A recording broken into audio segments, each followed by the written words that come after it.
Alors, bienvenue dans ce nouveau tutoriel où nous allons parler des macros et du VBA. Une macro est une action ou un ensemble d'actions que vous pouvez exécuter autant de fois que vous voulez ou que vous souhaitez. Lorsque vous créez une macro, vous enregistrez vos clics de souris et vos frappes de touche. Après avoir créé une macro, vous pouvez la modifier pour apporter des modifications mineures à son fonctionnement. Par contre, le VBA est juste le langage de programmation commun aux applications de la suite Microsoft Office. Pour être plus précis encore, le terme macro désigne la fonction qui a été enregistrée et qui pourra être reproduit. Le VBA désigne le langage de programmation qui permet d'écrire les fonctionnalités. Pour facilement expliquer le VBA et les macros, nous allons prendre juste un petit exemple. Disons que voici une fiche de vente et là on a aussi une fiche d'archives. On veut que quand on fait une vente de ce côté, ça envoie les archives, ça enregistre en fait la vente au niveau des archives avec des informations spécifiques. Alors, pour téléporter ces informations peut-être de cette fiche de vente et l'envoyer au niveau des archives et passer à la vente qui suit sera un peu compliqué seulement en utilisant les outils de fonction Excel. Alors, ce qu'on doit faire, c'est soit utiliser une macro ou écrire un code VBA. Alors, pour ce faire, déjà pour commencer à utiliser les macros ou bien pour écrire un code VBA, il faudrait commencer par activer l'onglet développeur. Donc, vous pouvez faire un clic droit n'importe où sur n'importe quel menu. Vous prenez personnaliser le ruban. Quand vous prenez personnaliser le ruban, vous aurez la possibilité ici d'activer l'onglet développeur si déjà il n'est pas activé de votre côté. Donc vous cochez sur développeur et vous prenez OK. Et là l'onglet développeur sera activé. Donc si vous prenez donc développeur, vous allez voir la macro et Visual Basic. VBA qui représente déjà Visual Basic for Application. Alors, comme j'ai dit tantôt, il y a deux choses. La macro qui est juste un enregistrement qui enregistre tous les clics et toutes les frappes que nous faisons dans le fichier Excel. Et par derrière, ça écrit le code pour nous. Et c'est une possibilité pour nous de téléporter des informations d'une feuille à une autre ou bien de faire une action qu'on aura à faire plusieurs fois. Alors, les macros s'enregistrent et le Visual Basic s'écrit, ou bien ce code. Alors, pour ce faire, je peux utiliser une macro. Alors, je vais commencer par utiliser une macro, puis on va voir les limitations de la macro, et puis on va créer un code VBA pour régler le problème. Alors, qu'est-ce que je veux faire? Je veux que quand je finisse de renseigner les ventes, je puisse les envoyer au niveau des archives. On aura besoin ici de la date, numéro de commande, numéro de client, numéro de table, article, code d'article, nom d'article, quantité, prix unitaire, montant. Bon, ça dépend de ce dont vous êtes en train de travailler. Ça, c'est juste un exemple pour vous montrer comment on peut pratiquement utiliser le code VBA. Et déjà, je vais laisser ce fichier dans la barre de description ou bien dans la description de la vidéo. Et je vais aussi laisser le code que nous allons écrire ainsi que c'est un cours pour apprendre à mieux utiliser le VBA. Alors, je vais donc enregistrer une macro. Quand je prends enregistrer une macro, tout ce que je vais faire dans la feuille va être automatiquement enregistré et codé. Alors, je prends enregistrer une macro. On va me demander de donner le nom de la macro. Je vais donner un nom. Je sais pas, je vais juste laisser macro 1. Bon, je peux changer le nom et mettre quoi que ce soit. Je peux mettre l'objectif, une description et décider dans quelle feuille la macro doit s'appliquer. Donc je vais laisser dans cette feuille, je prends OK. Ensuite je veux donner un raccourci, je peux donner le raccourci. Mais après avoir enregistré ma macro, je vais créer un bouton pour pouvoir exécuter la macro. Alors je prends OK. À partir de ce moment, vous pouvez voir, ça n'attend qu'on arrête d'enregistrer la macro. Ce que je vais faire à ce niveau-ci sera automatiquement enregistré. Alors, qu'est-ce que je veux faire? Je veux que quand je clique peut-être sur le bouton que je vais créer, ça me crée ici l'archive de ce qui s'est passé. Déjà en commençant par la date, alors je vais commencer par copier la date. Donc je vais copier la date et ensuite j'aimerais que ça vienne au niveau des archives et coller la date ici. Donc je vais coller, mais je vais pas juste faire un CTRL plus V, puisque si je fais un CTRL plus V, de l'autre côté la date avait une formule, donc ça va coller avec des formules. Donc je vais prendre ici coller uniquement les valeurs. Ici j'aurai encore besoin de quoi? J'aurai besoin de numéro de commande. Ici nous avons le numéro de commande, mais là quand vous voyez il y a une fonction là à l'intérieur. Je vais copier et en collant ici je vais juste coller les valeurs uniquement. Il y a besoin du nom du client. Le nom du client, alors ici on aura le nom du client. Bon, en fait après je vais remplir donc la fiche en question. On aura besoin du nom du client, donc je vais copier là où on fait entrer le nom du client, et puis je vais au niveau des archives, je fais aussi coller uniquement la valeur pour que ça ne colle pas avec la liste déroulante. On a besoin du numéro de table, alors je vais aussi venir copier le numéro de table et coller uniquement les valeurs. Alors on a besoin de la référence de l'article, nom de l'article, quantité préunitaire, les informations qui se retrouvent ici. Alors ici il est bien possible que on veut par exemple copier les articles que nous avons renseignés et qui représentent les articles que ce client aurait pris. Donc je vais vous montrer.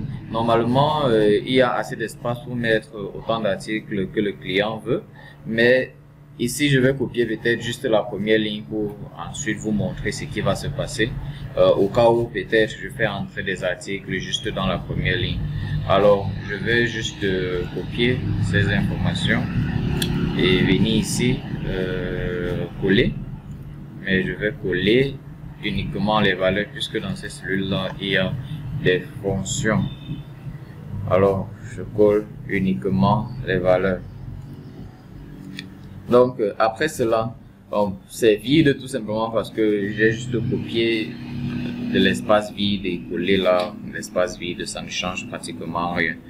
Mais quand nous allons donc mettre des informations dans cette place là, ça va donc copier, coller où il faut.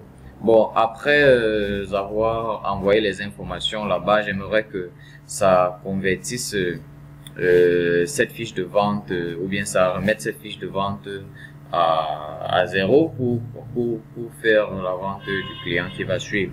Alors j'aimerais que en fin de compte ça supprime le contenu qu'il y a au niveau du nom d'article et les quantités, et je vais juste prendre supprimer sur mon clavier pour supprimer le contenu.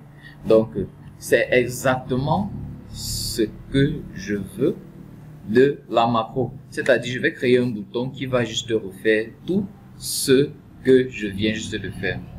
Donc peut-être après avoir supprimé ce contenu, j'aimerais que le classeur Excel sélectionne cette cellule-ci. Donc c'est juste un enregistrement de toutes les fonctionnalités que j'aimerais faire, ou bien de toutes les actions que j'aimerais faire continuellement. Alors si c'est tout ce dont j'ai besoin, alors je vais juste venir au niveau du développeur et prendre arrêter la macro. Maintenant il faudrait que je crée un bouton, donc je vais venir sur l'onglet développeur, prendre insertion et prendre bouton, et je vais venir là dessiner le bouton. Et quand je dessine le bouton, on me demande bon voilà quel macro veux-tu assigner à ce bouton. Alors je vais sélectionner le nom que j'ai eu à donner qui est celui-ci et je prends OK.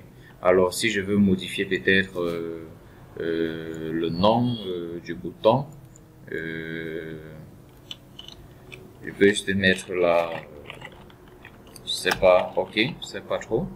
Donc quand je clique à l'extérieur et je reviens là-dessus, vous voyez ça, c'est là comme un bouton maintenant. Donc si je veux refaire toutes les actions que j'ai eu à faire, il suffirait juste que je clique sur ce bouton. Mais avant cela, je vais remplir la fiche. Je vais mettre par exemple le nom du client, je vais mettre là le numéro de table, et là je vais mettre quelques articles que vous puissiez voir. Je vais mettre un article et la quantité, peut-être 2 unités. Donc disons c'est un client qui est venu et voilà tout ce qu'il a pris, et il faut valider la commande et mettre au niveau des archives. Donc je vais commencer par supprimer ce qu'il y a ici à l'intérieur pour que vous puissiez voir plus clairement. Alors puisque je veux valider et passer à la commande qui va suivre ou bien la vente qui va suivre, et que je ne veux pas faire ça continuellement, supprimer le contenu, copier, coller, ainsi de suite. J'ai déjà enregistré tout ce qui doit être fait, et ça existe déjà dans ce bouton. Donc lorsque je clique sur ce bouton, vous pouvez voir ce qui se passe. Beaucoup de choses se sont passées là. Alors vous pouvez constater donc que ça a supprimé le contenu qui était ici au niveau des archives. Bien effectivement, ça a copié et collé comme j'ai dû faire lors de l'enregistrement de la macro. Donc chaque fois qu'il faudrait faire une vente, je fais la vente et puis je viens se cliquer sur OK et ça refait la même chose. Si je clique encore sur OK, regardez ce qui va se passer. Je clique sur OK, vous allez voir au niveau des archives ici. Ici sera vide tout simplement parce que j'ai cliqué sur OK, pourtant cette interface était complètement vide. Je vais encore faire un autre exemple. Si par exemple je sélectionne cet article, un autre article encore, et que je mets peut-être des quantités, disons 10 et 12 unités. Donc vous voyez, en ce moment, si j'ai ajouté une deuxième ligne d'article, donc lorsque je prends OK, vous allez voir, ça va refaire le travail, supprimer le contenu, venez laisser la souris ici, et au niveau des archives, vous allez voir, c'est juste venu remplacer le contenu qui était là et n'a copié que la première ligne. Pourtant ici, j'ai mis des informations dans 2 lignes, ce qui est notre limitation. Alors, pourtant, il faudrait que à chaque fois que je clique sur ce bouton, ça parte incrémenter les archives, c'est-à-dire ça passe à la ligne qui suit, ainsi de suite. Là, on aura des archives de toutes les ventes de la journée. Mais selon la macro que j'ai enregistrée, ça va chaque fois venir remplacer cette première ligne et copier uniquement la première ligne. Et si je tente peut-être d'enregistrer la macro et sélectionner toute l'interface d'entrée d'article, ce qui va se passer, c'est que ça va aussi venir ici copier et coller la même façon et remplacer de temps à autre. Alors, qu'est-ce qu'il faut faire? Il faut plutôt utiliser le code VBA ou bien le langage VBA pour créer quelque chose de plus structurel. Alors, pour atteindre le VBA ou bien l'interface du VBA, vous venez sur l'onglet développeur et vous prenez Visual Basic. Ou bien depuis votre classeur Excel, vous pouvez tout simplement prendre Alt plus F11 sur votre clavier. Bon, là, quand vous prenez ceci, vous voyez dans l'interface de codage du Microsoft Visual Basic for Application. Ici, c'est l'interface de codage et ici, on a donc les différents modules et ici, on peut voir les différentes feuilles qui sont dans notre classeur.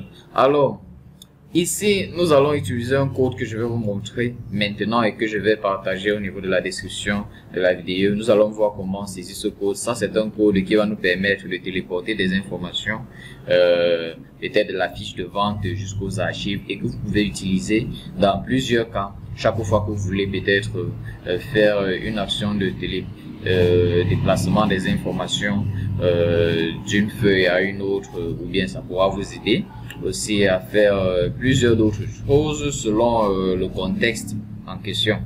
Donc là, il faudrait savoir que ici il y a un module. Ce module-ci, je crois que c'est ce module. Ok, ce module macro 1, c'est ce que nous avons enregistré dans notre classeur Excel. Alors voici le code que ça a saisi. lorsque nous étions en train de faire l'enregistrement de la macro, en fait, ce bouton-ci, voici le codage qui mène à toutes ces actions-là. Alors, vous voyez, on a commencé par sélectionner la cellule F9, qui est ici. C'est pas ici, voilà, ici, où il y avait la date. Vous vous souvenez, on a commencé par copier la date. Donc, ça a juste saisi un code qui représente toutes les actions que nous avons menées tout au long de l'enregistrement de la macro.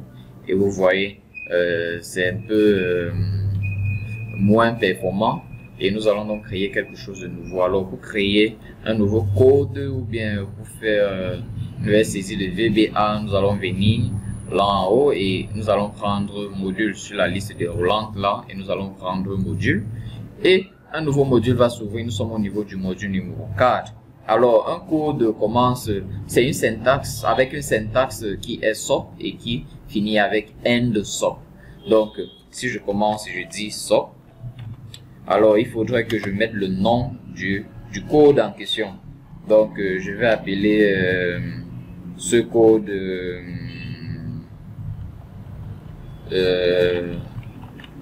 archive, hein?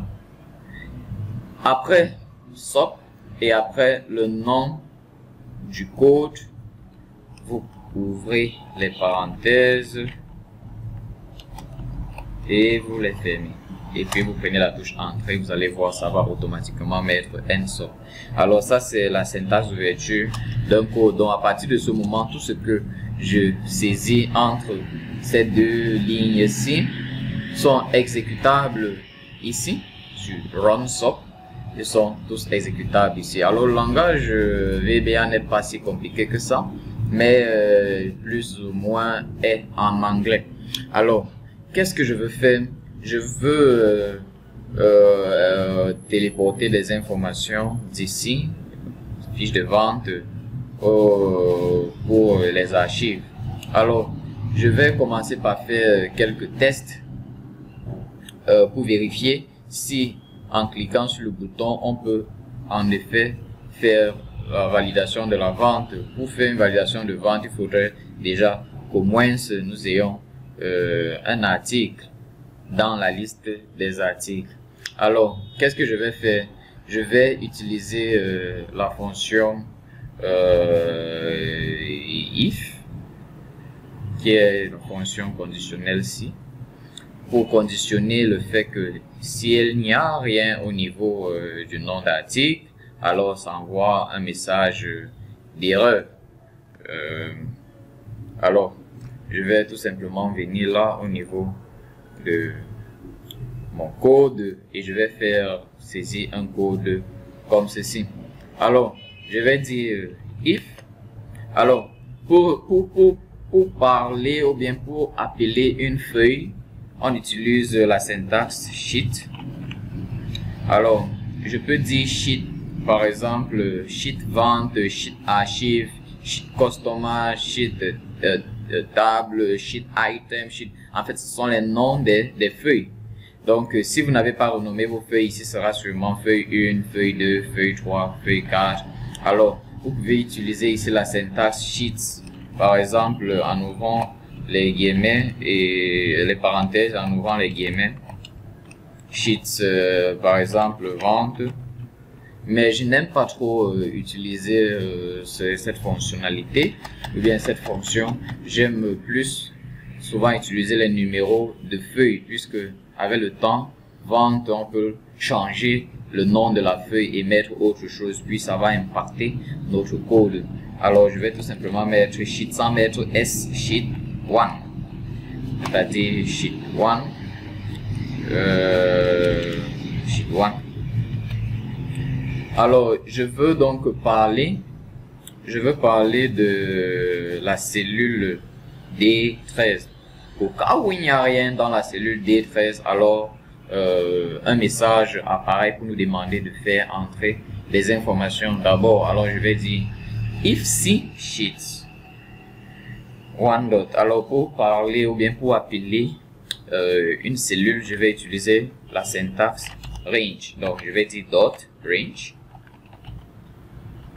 Alors, voici range. Et il me faut donner la référence de la cellule. Alors, je vais mettre là D13. Fermer les guillemets, bien les parenthèses. Si cette cellule-ci est, s'il n'y a rien à l'intérieur, alors je vais exprimer rien. Je maîtrise pas trop le nouveau clavier que j'ai installé, alors je vais dire si cette cellule-ci est différente de rien. Si c'est différent de rien, alors ça veut dire que il y a quelque chose à l'intérieur. Ou bien si je dis si cette cellule est égale à rien, ou dire s'il n'y a rien dans cette cellule, then, alors la fonction si a toujours un alors, si a toujours un alors, if, then.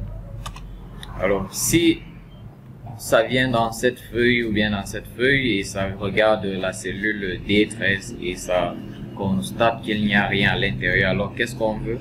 On veut un message. Alors pour qu'un message apparaisse, nous allons utiliser la syntaxe message box.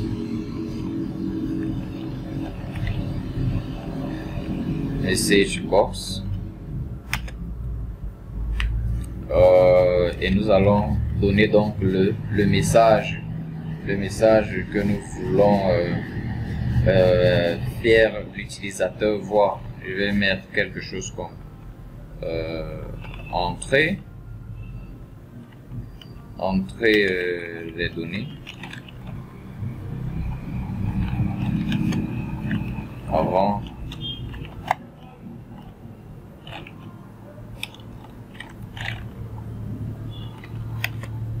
de valider.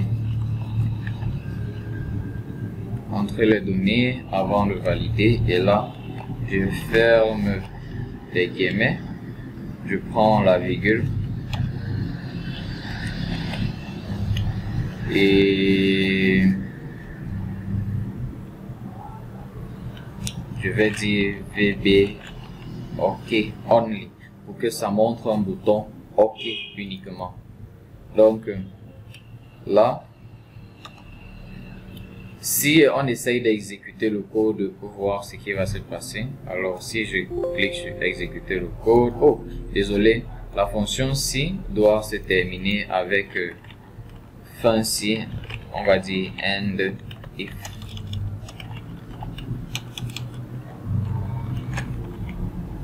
End if. Ok, donc je relance et je prends exécuter le code, entrer les données avant de valider. Donc au cas où ici il n'y a rien à l'intérieur et que on exécute le code, voici le message que ça va envoyer. Mais au cas où il y a quelque chose là à l'intérieur, vous allez vous rendre compte que lorsqu'on va exécuter le code, rien ne va se passer. Rien, absolument rien. Puisque la condition était d'envoyer ce message au cas où la cellule D13 est égale à rien. Donc pour envoyer un message, on utilise la syntaxe message box. Alors, là maintenant, c'était juste pour faire un test, pour vérifier si déjà il y a les données. Bon, maintenant, je vais utiliser un code, en fait, le code qui va me permettre de téléporter les informations. Mais je vais devoir commencer par définir la zone où ça doit aller pour rechercher les informations, qui est cette zone-ci, c'est-à-dire de B13 à G26, c'est-à-dire ça doit copier les informations qui sont ici uniquement si il y a des informations à l'intérieur, c'est-à-dire au cas où cette ligne-ci est vide, alors nous ne voulons pas téléporter les informations dans les archives. Mais au cas où il y a quelque chose dans cette ligne, alors il faudrait que ça téléporte les informations au niveau des archives. Alors je vais utiliser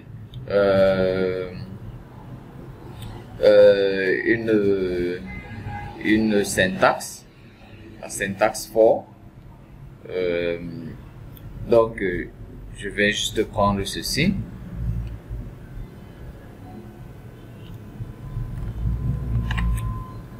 Et je reviens dans mon code.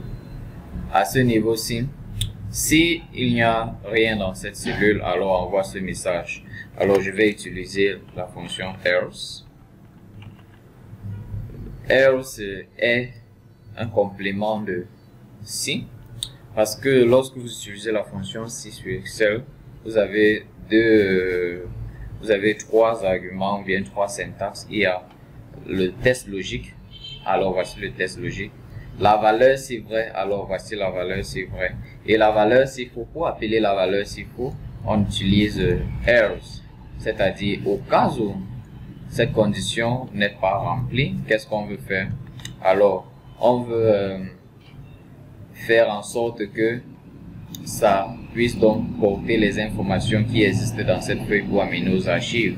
Et pour que ça se fasse, nous allons utiliser une sorte de booléenne pour un contour pour toujours vérifier entre B13 et B24, si je ne me trompe pas, entre B13 et B24, non, et B26, je vais dire plutôt, jusqu'à B26.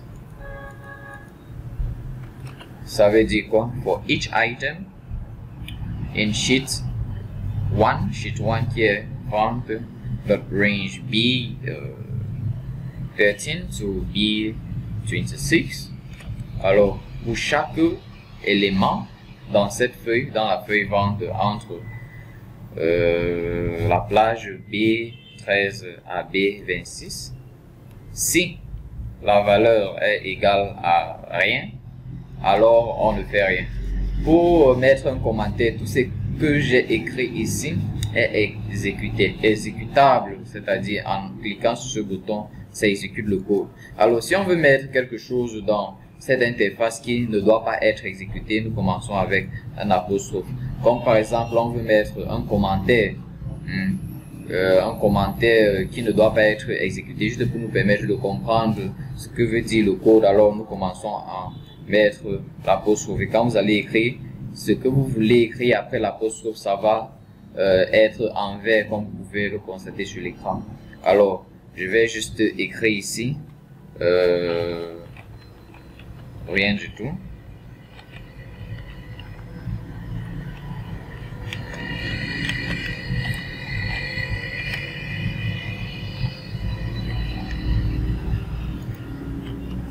Alors, au cas où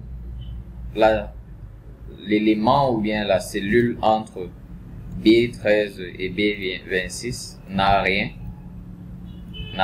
alors on ne fait rien. Alors, vous voyez ici, on a appelé une autre fonction si. Alors, on va dire else. Donc, au cas où il y a donc quelque chose, au cas où il n'y a pas rien, donc au cas où il y a quelque chose, qu'est-ce qu'on doit faire?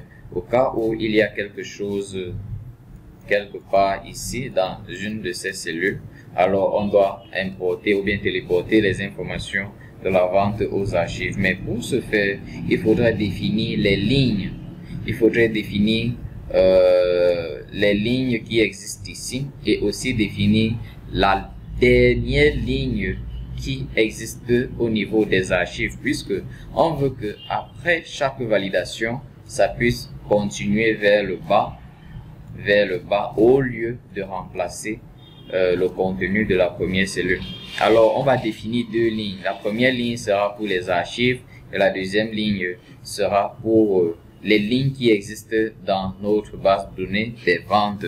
Alors on va devoir appeler ces lignes là. Donc je vais copier ceci, venir au niveau. Alors else la définition de cette ligne-ci veut dire quoi alors? Alors, je vais dire là, je vais juste l'appeler ligne A.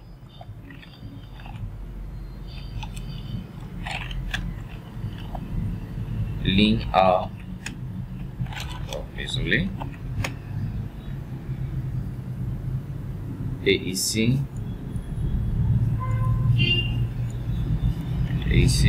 ligne B.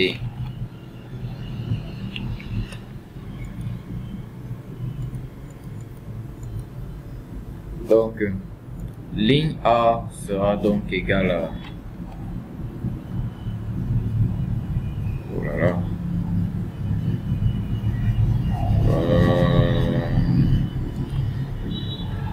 Je vais dire sheet.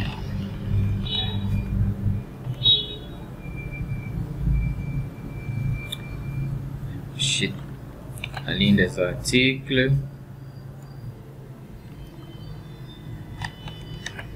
Donc je vais mettre ça là. Ok. La ligne A représente sheet 2. Alors, ici, c'est une fonctionnalité qui nous permet de définir la dernière ligne qui n'est pas encore occupée. Puisque ici, voici la dernière ligne qui n'est pas occupée. L'avant-dernière ligne ici, c'est la ligne qui est occupée. Alors, pour définir la ligne qui n'est pas encore occupée, on va parler de range. Alors, je vais utiliser une fonction qui va me permettre d'amener le classeur à prendre le B1 million et descendre à B1 million et remonter and excel up à la dernière ligne qui n'est pas encore occupée, plus 1, quelque chose comme ça. Et là, ça va nous permettre de déterminer la dernière ligne. Donc, juste copier ce code et celle-ci représente item.row qui représente la ligne. Je vais copier ceci qui représente cette ligne-ci au niveau des ventes. Cette ligne au niveau des ventes. Cette ligne-ci ou bien cette plage de données au niveau des ventes. Donc, ça représente ces lignes-ci où on a eu à définir ces lignes-là ici. Pour ceux qui ne seront pas vides, on va donc les avoir avec ce nom. Alors, ce qui va suivre ici sera juste téléportation des informations de la feuille des ventes à la feuille des archives. Alors, vous allez juste copier ce code tel qu'il est, puisqu'il va permettre de téléporter les informations dont nous avons besoin. Alors, ici nous parlons de sheet. Je vais prendre juste un exemple. Sheet 2 qui représente archive. Alors sheet2.b .range b and line A. Ici ça sera bon, pour rendre ça un peu plus simple, je vais juste appeler ça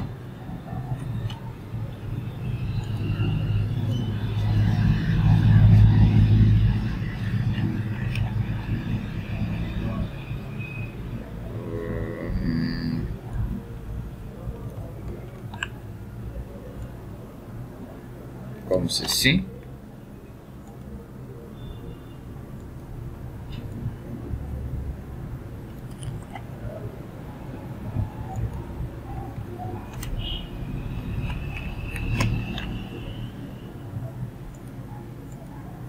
Égal. J'ai oublié de mettre le signe d'égalité avant. Et ici, il y a plus.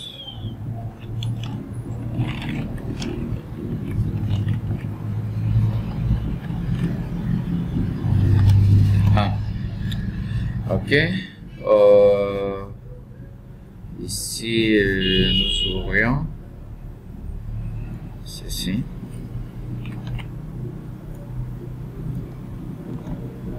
Ok. Donc, pour dire que dans la cellule ou bien dans la colonne B, nous allons avoir la date. Alors, ça c'est une syntaxe qui nous permet d'apporter la date et l'heure en question. Et comme vous pouvez le constater, dans la cellule C, dans la colonne C, au niveau des archives, dans la colonne C, nous parlons de numéro de commande. Et numéro de commande ici se retrouve au niveau de F8. Si vous regardez bien, vous allez vous rendre compte que pour C, on parle donc de F8 Sheet 1 qui représente la feuille de vente. Donc, ça a juste été fait avec correspondance. Et maintenant, ici, vous allez vous rendre compte que au lieu de dire range C1, C2 ou C3 ou C4 ou C quoi que ce soit, on l'attribue avec ligne A. Ligne A qui représente donc la dernière ligne.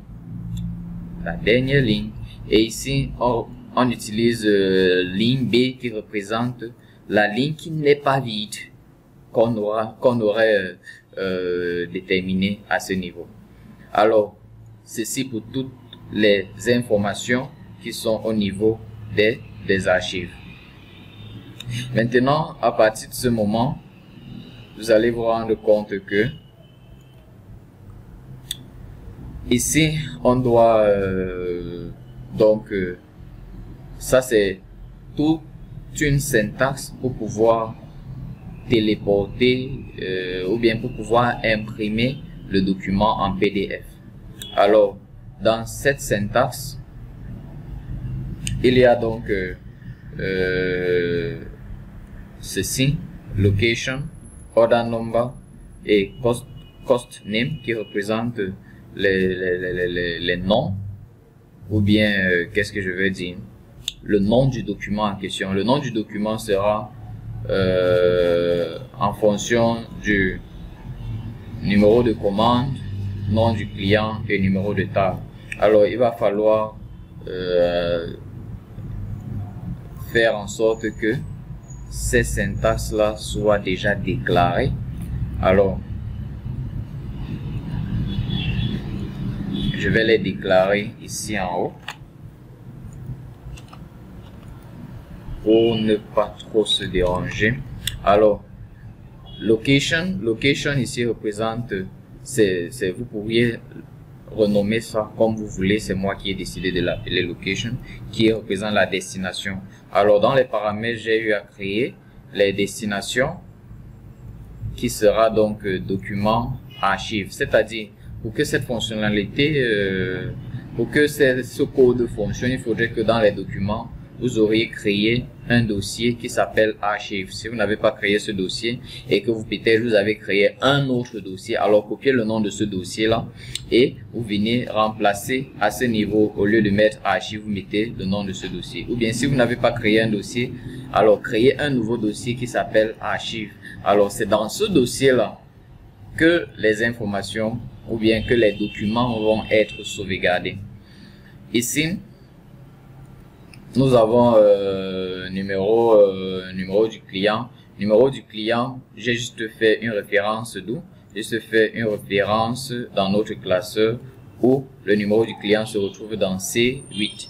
Si vous regardez bien, vous allez donc voir ici, le numéro du client se trouve dans C8. Le numéro de table se trouve dans C11 et le numéro de commande se trouve dans F8. Alors, ce sont les différentes informations qu'on va devoir collecter dans notre fichier ou bien dans notre classeur pour pouvoir construire le nom du document. Alors ici représente la localisation, c'est-à-dire où le document va être sauvegardé, et ici ça représente comment est-ce que le document va être enregistré, c'est-à-dire numéro de commande, nom du client et numéro de table. Mais il faudrait déjà avoir déclaré où le VBA doit collecter ces informations-là. Alors, si vous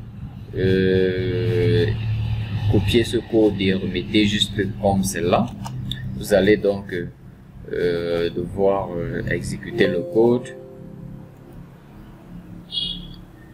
je sais pas. Ok.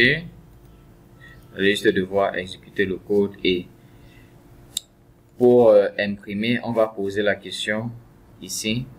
Do you want to print and save your sales order in PDF? Veux-tu convertir? Vous pouvez mettre ça en français. Veux-tu imprimer et convertir votre document en PDF? Alors, si oui, si vous dites oui, alors ça va le convertir en PDF et le sauvegarder. Alors, il y a une dernière chose qu'il faut faire, la suppression des informations qu'il faut et l'incrémentation de numéro de commande. Alors, on voudrait qu'à la fin, ça supprime le contenu qu'il y a ici. Ça supprime le nom du, je sais pas, supprime le numéro de table.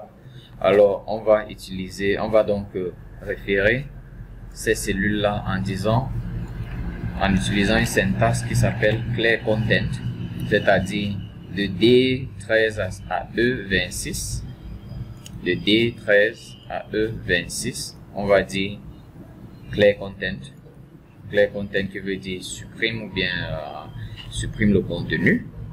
C8 qui représente, je crois que le nom du client, on supprime. C11 qui représente le numéro de table, on supprime. Et ici, on va aller au niveau des paramètres.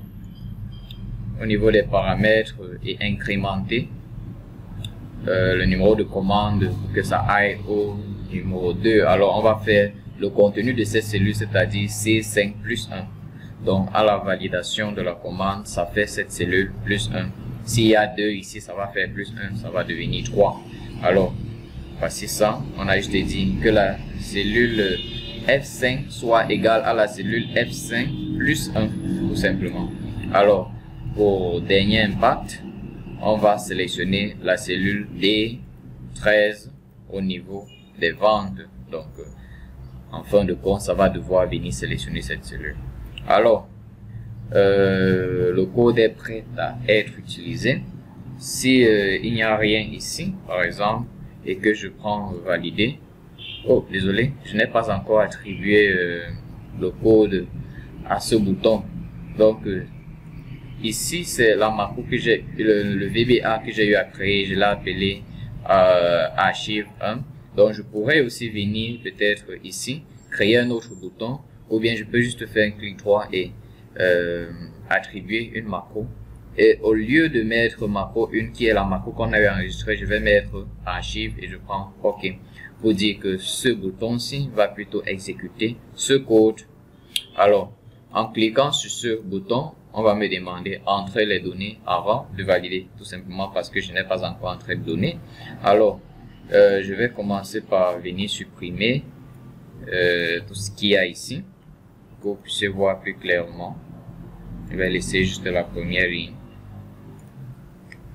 Donc, ici, lorsque je sélectionne un article, je mets une quantité et que je valide, vous allez voir, veux-tu convertir en PDF? Je prends oui, et puis ça convertit le document en PDF quelque part dans la machine, et puis c'est tout simplement venu sélectionner ici après avoir supprimé le contenu et supprimer le contenu du nom du client et numéro de table comme on l'avait précisé. Et ici c'est numéro de commande numéro 2, puisque c'est venu au niveau des paramètres, ça fait 1 plus 1 qui est 2.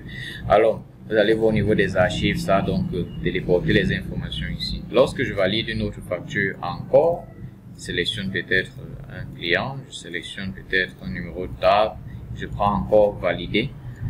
Vous allez voir, ça va refaire la même chose. Donc ça essaye de téléporter. Et lorsqu'on va vérifier,